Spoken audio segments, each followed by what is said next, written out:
we're good to go.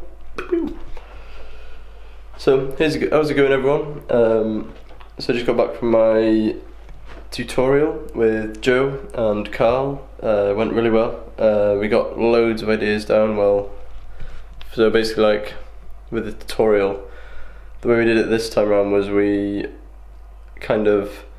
I would go first, and I put my plan out, I put my precedents out, I put my sketchbook out on a table, talked through them with Joe, and then Carl then sort of give me feedback on it too, Joe gave me some feedback on it, we talked about the ideas. Obviously I've still got this cold, it's going now though, hopefully. And then basically Carl said what he wanted to say. He sort of said talked about his plan, sort of asked it a lot of questions about like what he should do and stuff like that. Well, not what he should do, but what he could do with this site in a way. Mine went really well though. The precedents that I used, obviously is quite influenced by Peter Zumthor, just mainly because of them doing him for the history essay. So I know a lot about his work and sort of the way that he builds things and why he looks at certain materials and like certain aspects of his architecture, like quite minimalist in a way. But yeah, like I was still a bit unsure on the market or the isolation space. But now I'm like 100% doing the isolation space, because I think as soon as I walked in there and I said all my different precedents, Joe was like, yeah, you need to do the isolation space, because even though the market was a more refined idea, I still felt like I could do a lot more, like there's a lot more potential with the sort of market space. No, sorry, the isolation space. So that's kind of what I did, and I just thought, like, I pretty much knew that deep down I wanted to do the isolation space anyway, but it worked out really well. So pretty much my precedents that I used for it was the Peter Zumthor House of the 7 Gardens, I think it's called. I think it's just like different gardens represent different areas of the house in a way. So in a way it's kind of like I've just been influenced off that, because my main original scheme was to go through like how does the sun influence spaces within the site. So so from that, like I kind of I generated like different paths and different routes throughout the site, so that like say you've got majority of the sunlight is in the middle of the street, so your green space would be in the majority of middle of the street, because obviously green space needs the most sunlight. And then so you'd have your path next to the green space where you're still going to get most sunlight, and then for example you'd have the market kind of in a shaded area. So basically when you walk into the market, it's quite a dark, and well, not dark, but quite a shaded and intimate space.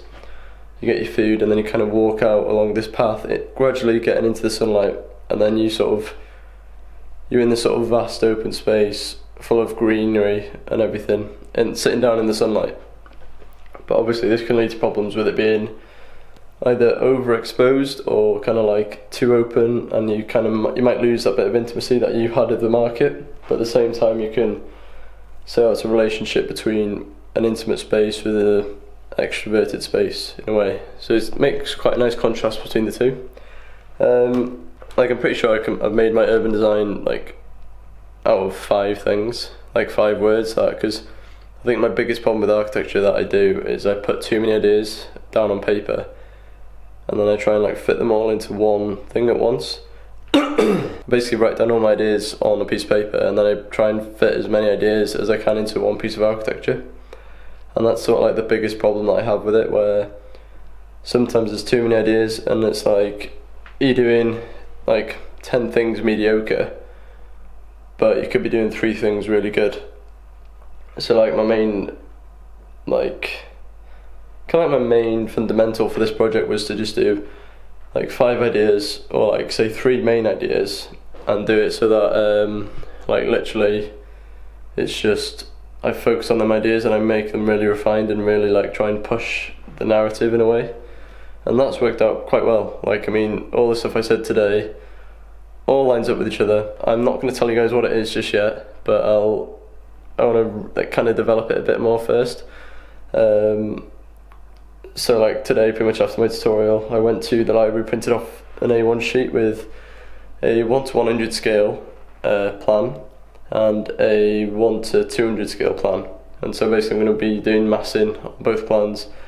And massing, for those of you who don't know, is basically just a volume of, like, say if we take this house for example, and you did it in a massing context, you'd just do like basically the volume of the space. So this would just be a massive box in a way, and then you could just sort of move it around the site and you could see what massing works well, what compositions work well, and a lot of stuff like that.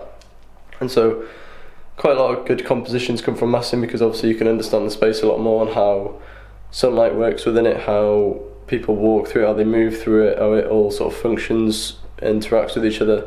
So you can do quite a lot of good things through massing. Thank you guys for watching. I will see you in the next behind the scenes, which might be tomorrow, might be Sunday, might be Monday. But I'll have to let you know, because obviously I'll be filming the Saturday show tomorrow. And that'll take a fair bit of time to edit, I think, because I'm going to try and like do how I did before, where I've got the kind of like sketchbook pages in the air, maybe something like here, and then I've got like the kind of like everything else like floating around, so you can see it as I'm talking about it, and you can like pause the video if you want to actually have a look at it and read it. Just like my design process so far in a way, and that's what's going to be coming up on Saturday. So yeah, well, tomorrow. So I don't know when this video is going to be going up. This video might be going up tonight, I'm not sure. But yeah, I'm enjoying doing this series a lot more. It's like more easier for me to get my thoughts out and convey ideas with you lot. But yeah, thank you again for watching. I hope you like this content, because I'm really enjoying making it. So yeah, just want to say thank you for watching, and I'll see you in the next one.